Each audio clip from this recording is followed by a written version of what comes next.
رڼا نشته او تیارې ته یم راغلی رڼا نشته او تیارې ته یم راغلی خدای څنګه ښاري ته یم راغلی راته هر وخت هم ته پکې ښکارې راته هر وخت هم ته پکې ښکارې د خیالونو آینې ته یم راغلی دروازه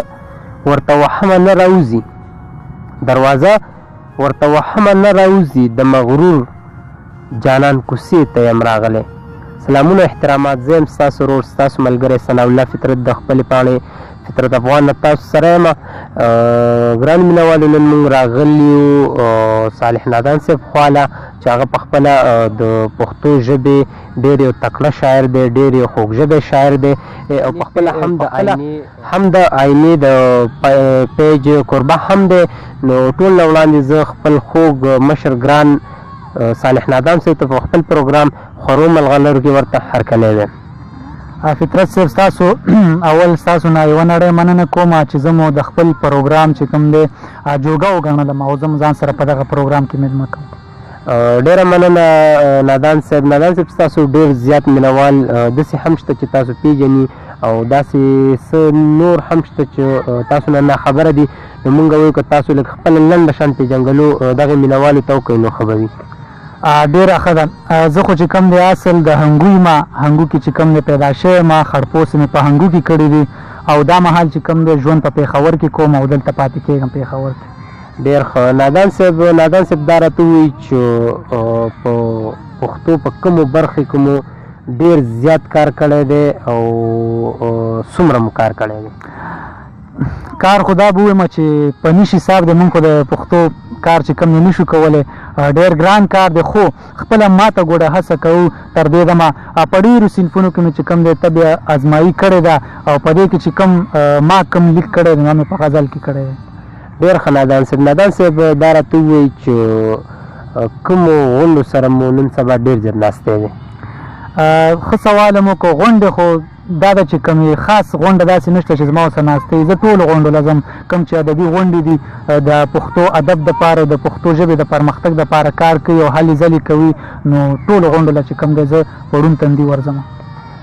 ډېر ښه نادان صاحب د خپل د کتاب په باره کې که زموږ دغه مینهوالو ته څه ووایي نو ښه به وي کتاب باره کې خو به دومره ووایم چې زما لا عمر هم دومره نه دی چې او بله دا چې کله هم کتاب مې لا نه دی چاپ او زما کله هم زما شاعري د کتاب د چاپ کولو جوګه شي نو زه به بیا انشاءالله کتاب چاپ کوم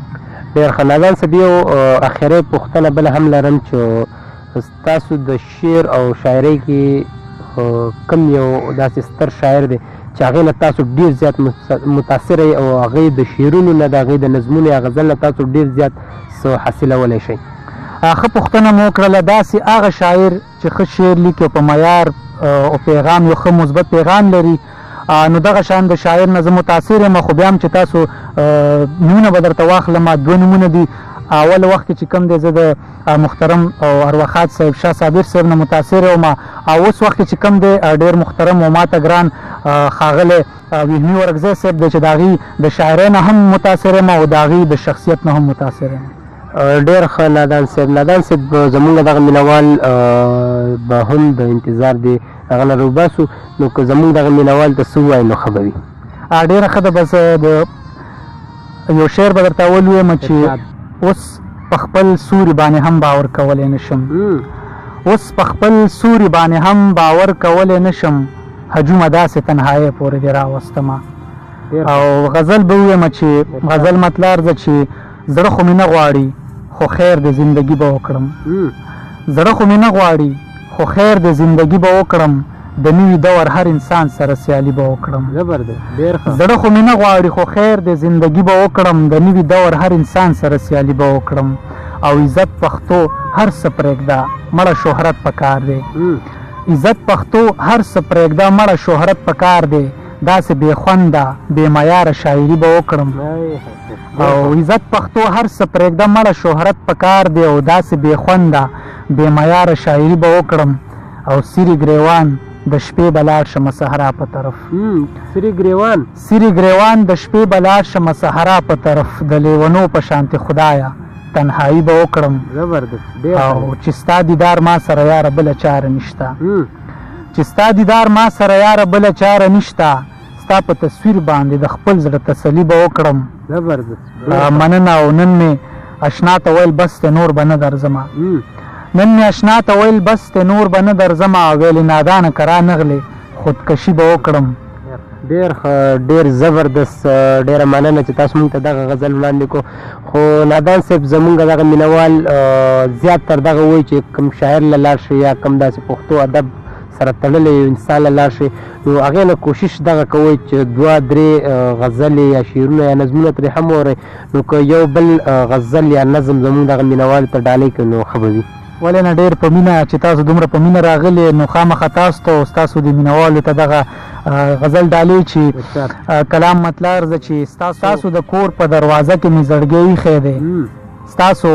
د کور په دروازه کې مې زړګی ایښی دی او تا راته تل جانان سترګو کې ازغی ایښی دی مننه ستاسو د کور په دروازه کې مې زړګی ایښی دی او تا راته تل جانان سترګو کې ازغی ایښی دی او ما د انسان نه چرته سوال د رزق نه دی کړی ما د انسان نه چرته سوال د رزق نه دی کړی بس یو الله ته مې په ځمکه خپل تندی ایښی دی زبردست ډېر ښه دی مننه او نن یوې مور ورته په سرو سترګو ژړا کوله د کلي منځ کې چا وژلی یو سړی ایښی دی نن یوې مور ورته په سرو سترګو ژړا کوله او د کلي منځ کې چا وژلی یو سړی ایښی دی او ما ته طبیب نه علاج مه کوئ زه نه جوړېږم زړه کې مې غم د ښایستونو ښاپېری ایښی دی